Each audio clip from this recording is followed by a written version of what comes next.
Isang mapagpalang araw po sa inyong lahat. Celebrity Chika Time po muna tayo at may inihanda po akong chika para sa inyo. Pero ba't magchikahan na po tayo? Asia's multimedia star na si Alden Richards nagbahagi patungkol sa kanyang first ever film. Yes, mga Celebrity Chika Time, yung pang ichichika ko sa inyo, nalubos sa pong usap-usapan sa social media ng mga netizens, lalong-lalo na nga po ng mga followers at supporters ni Alden. Nagkwento po ang Asia's multimedia star during po ng kanilang Grand Media Con ni Miss Sharon Cuneta.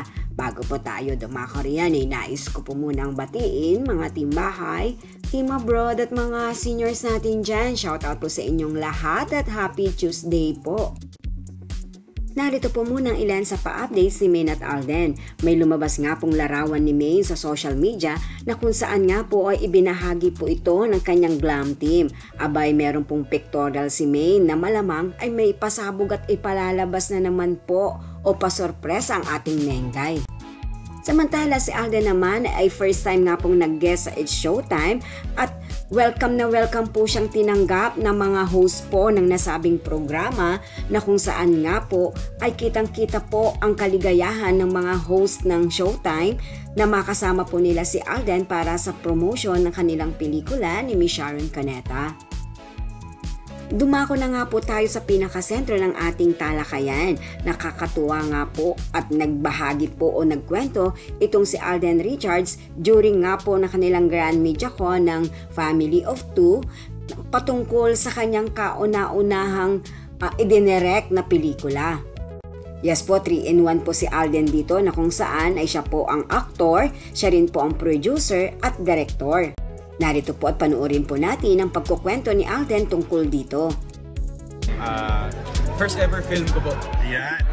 Yes, so... Siya nag-direct at produce. Opo, this is a partnership between Viva Entertainment and Studio Viva po. Tapos yung company ko po which is Myriad Entertainment.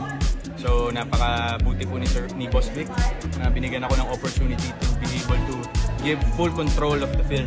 Na-start na yan din. Nag-start na po, day 5 na po kami. So direct outed ka na? Opo, nakakatuwa nga po pag naririnig ko yan eh. Pero napuput into... Alex Roman? Opo, Alex Roman. So baka kausapin ko po si Corpcom ni Jimmy para makapag-set visit man lang po kayo sa last day sa December 7. Sa San Pablo, Laguna po kasi kami. Bakit sa Heaven? Dream project po, gusto ko talagang makapaggawa po and hopefully makapag-direct din ng psycho film na ako po yung bida. Kasi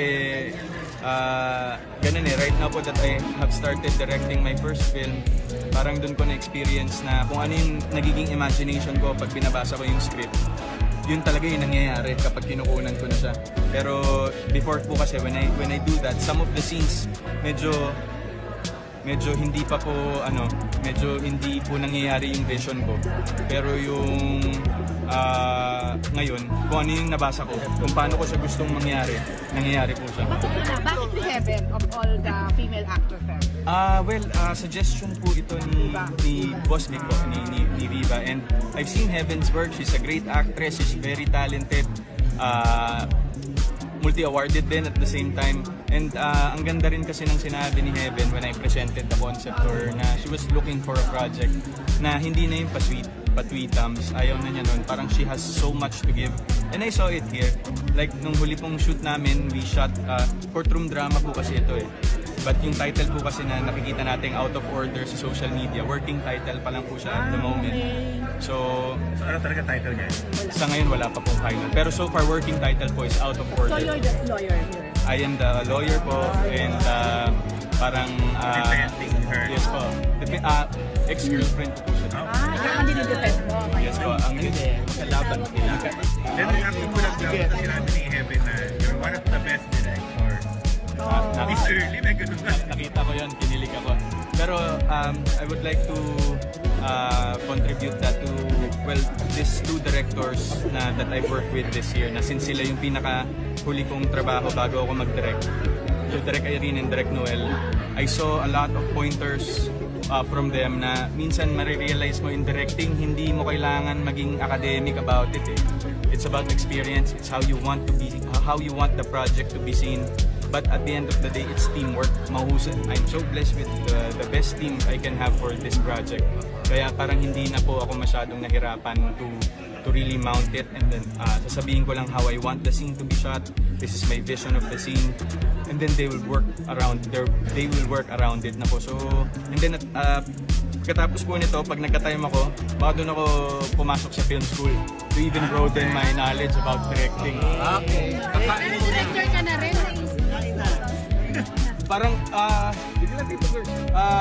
parang sa ngayon po, papunta na rin doon kasi binigyan po ako ng liberty ng head writer namin to revise on the spot na sige lang din kung ano sa tingin mong tama at akma dun sa mga nakunan, you can revise it. So, co-writer ka rin? Hindi ko po kukunin yung credit na yun dito, Alan. Sa kanila po yun. I'm just there to solidify everything, yung clear yung vision ko about this and the vision of the whole team about it. Kailangan yun lang yung maipakita natin with this film. Yan po ang aking Chika Updates for today. Salamat po sa inyong panunood. Huwag po kalimutang mag-subscribe. Pwede po mag-comment sa ibaba. Basta't wag lamang po harsh o nakakasakit sa isa't isa. Salamat po muli. Spread love, not hate.